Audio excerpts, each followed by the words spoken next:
नमस्ते बच्चों। तो कैसे हैं आप लोग? तैयार हो जाइए। व्रत के और जीवा के आगे का कुछ अन्य व्रत के भागों की चर्चा करेंगे।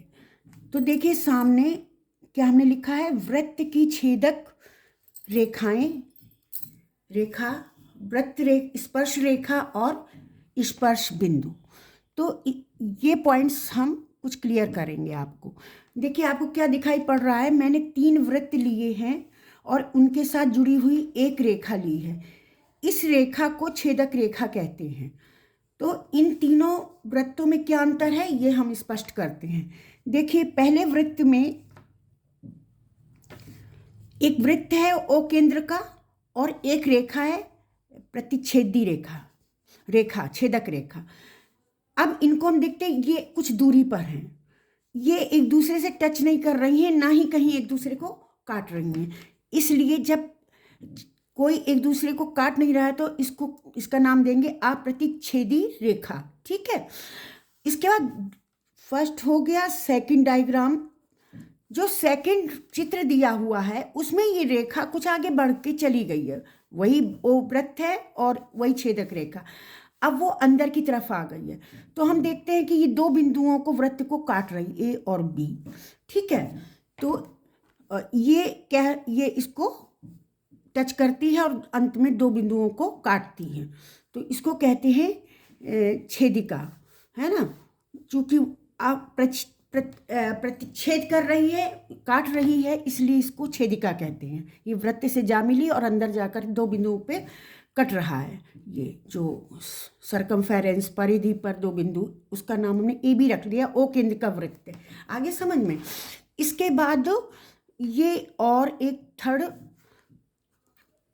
चित्र है जिसमें क्या दिखाया जा रहा है कि वही रेखा, छेदक रेखा, बिल्कुल हमने इसके परिधि पर स्पर्श करा दिया। ये इस तरह का दिखाया हमने। ये यहाँ से भी स्पर्श कराई जा सकती है, इधर भी स्पर्श कराई जा सकती है, कहीं से भी, बट हमने चूंकि सही दिखे इसलिए ये हमने स्पर्श करा। लेकिन जब वृत्त के किनारे ये स्पर्श होगी तो केवल एक ही पॉइंट पर होगी। मान लीजिए वो पॉइंट है ए, ठीक है, और वो केंद्र है, 2 नहीं मिलेंगे, केवल एक ही पे। तो इसका उदाहरण जानते हो क्या हो सकता है? बहुत अच्छा उदाहरण दैनिक जीवन में, ट्रेन खड़ी है, उसका पहिया है और जो पटरी है वो बिल्कुल इसी तरह का उदाहरण है। उसमें एक बिंदु पर वो रुकी हुई है और वो स्पर्श रेखा पटरी हो गई और वो पहिया ट्रेन का, ये वृत्त का उदाहरण हो गया। बहुत बढ़िया उदाहरण है। ठीक है, खड़ी हुई ट्रेन का। अब कुछ हम आगे और बढ़ाते हैं अपने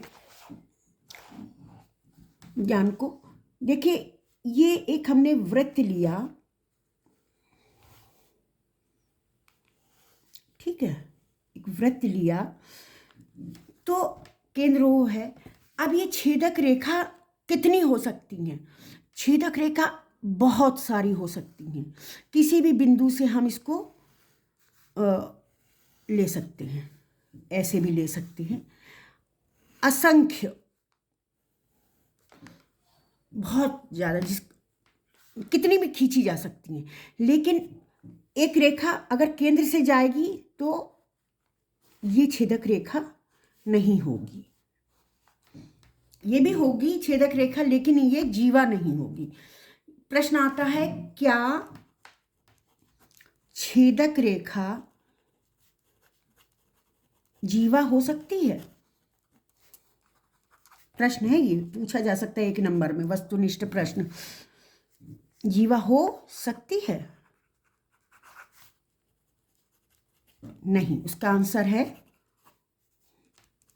नो, नहीं। क्यों नहीं हो सकती? क्योंकि छेदक रेखा को हमने देखा है कि ये बाहर से होती है, बाहर से, किसी बाहरी बिंदु से, और जीवा केवल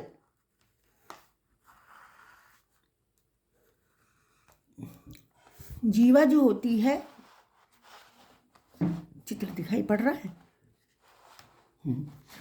जीवा जो होती है वो केवल परिधि के सरकमफेरेंस के बिंदुओं से टच करती है।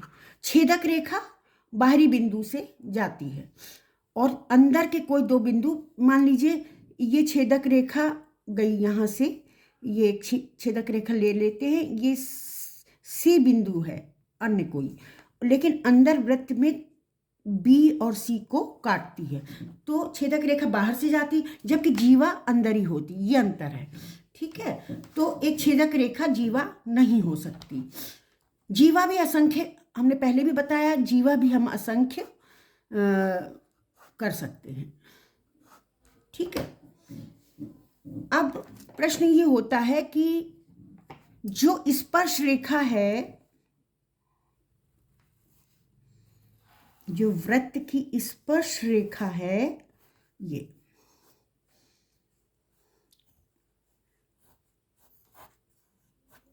अगर पेंसिल और उसका प्रयोग करेंगे आप तो बहुत ही अच्छा चित्र बनेगा, लेकिन हम फ्री हैंड से आपको रॉ, इसमें टाइम भी कम लगता है और आपको समझ में भी आ जाता है। तो ये ओ केंद्र का वृत्त हो गया और ये एक बाहरी सीडी छेदक रेखा हो गई, ये छेदक रेखा है, छेदक, लेकिन ये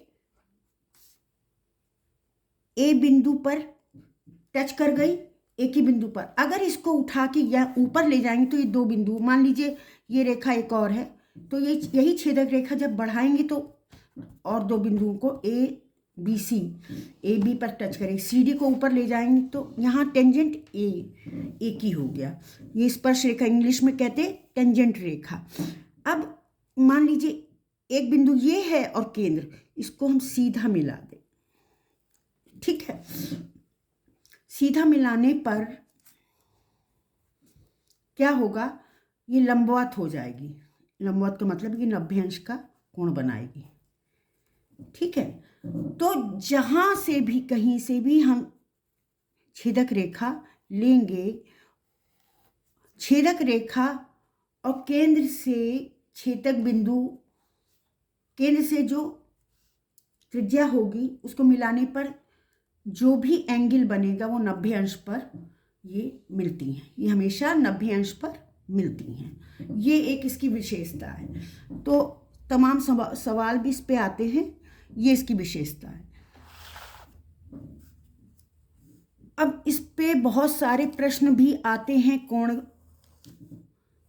थ्योरी के, और इस पे रचना भी आती है। तो वृत्त की रचना सबको करनी आती है। वृत्त सिंपल बनाना, 3 सेंटीमीटर का अगर एक वृत्त खींचो तो बच्चों कैसे खींचोगे, 6 में आता, 5th में आता। तो यहाँ पर एक बिंदु लिया बीच पे। जब भी कोई रचना करो, जब भी कोई रचना करिए आप किसी भी रेखा गणित में, तो हमेशा मध्य पर करिए। अगर आपको दो रेखाएं, एक बड़े पृष्ठ पर दो रचना बनानी है तो आधा कर लीजिए, उधर के उस पर बीच लीजिए, इसके सेंटर पे लीजिए। तो हम 2 यहाँ पर बनाएंगे मान लीजिए, तो 2 भाग कर लीजिए। हमेशा किनारे से नहीं शुरू किया जाता है, हमेशा एक रेखा गणित की वो विशेषता है। जब आप प्रश्न पत्र में अपने एग्जाम में करो तो हमेशा बीच में करना, भले छूट जाए आसपास पेज का वो ना करना, पर डायग्राम बीच में हो और साफ बने, है ना, तो ही नंबर आता अच्छा। तो मान लीजिए 3 सेंटीमीटर का आपने त्रिज्या का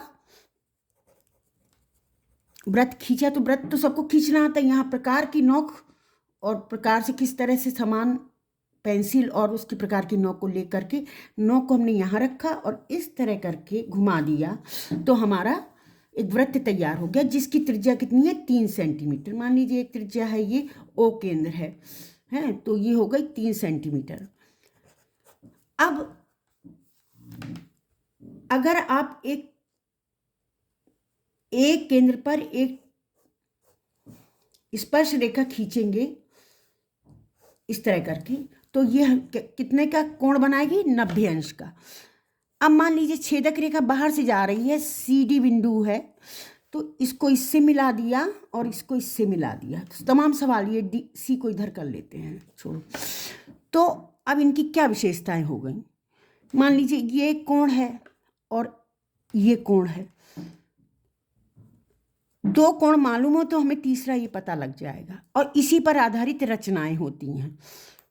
ठीक है, तो तमाम इस तरह के प्रश्न आते हैं और तमाम इस तरह की रचनाएं होती हैं। तो आज हमने जो पाठ, अब ये जीवा और स्पर्श रेखा के सवालों को थोड़ा सा समझना पड़ेगा। अब देखिए, जैसे अक्सर रचना में आती है कि केंद्र से, एक केंद्र O है और केंद्र से 3 सेंटीमीटर की दूरी पर, 5 सेंटीमीटर की दूरी पर A बिंदु से एक रेखा जा रही है, AO, ठीक है। और C बिंदु पर एक स्पर्श रेखा जा रही है, या C बिंदु यहाँ, D बिंदु यहाँ मान लें, और ये स्पर्श रेखा जा रही है C बिंदु पर, है ना। तो बताइए ये कोण कितने का होगा। अब C बिंदु यहाँ पर होगा, इसके लिए यहाँ पर हम O से एक रेखा खींचे और ये मान लीजिए इसी बिंदु से एक C बिंदु पर टच करती, ये D बिंदु है और ये C बिंदु है, इसको भी मिला लें तो ये इसके बराबर है। ये भी क्यों बराबर है बताइए, क्योंकि ये त्रिज्या है, त्रिज्या आपस में बराबर होती हैं। और ये ट्रायंगल बन गया, ये 90 अंश का हो गया, ये भी 90 अंश का हो गया, ठीक है। अब ये कोण और ये कोण हम निकाल सकते हैं, और अगर ये कोण मालूम हो तो हम इसकी रचना भी कर सकते हैं। इस तरह की तमाम रचनाएं आती हैं। तो फिलहाल अभी इतने की ही आप प्रैक्टिस करिए कि स्पर्श रेखा क्या है, स्पर्श बिंदु से कितनी दूरी पर ये हमारा स्थित होती है, हैं, और इससे कितने कोण, ये कोण निकालने, आप अभी इसको ही संज्ञान में लीजिए। आज हम अपना वीडियो यहीं समाप्त करते हैं। धन्यवाद।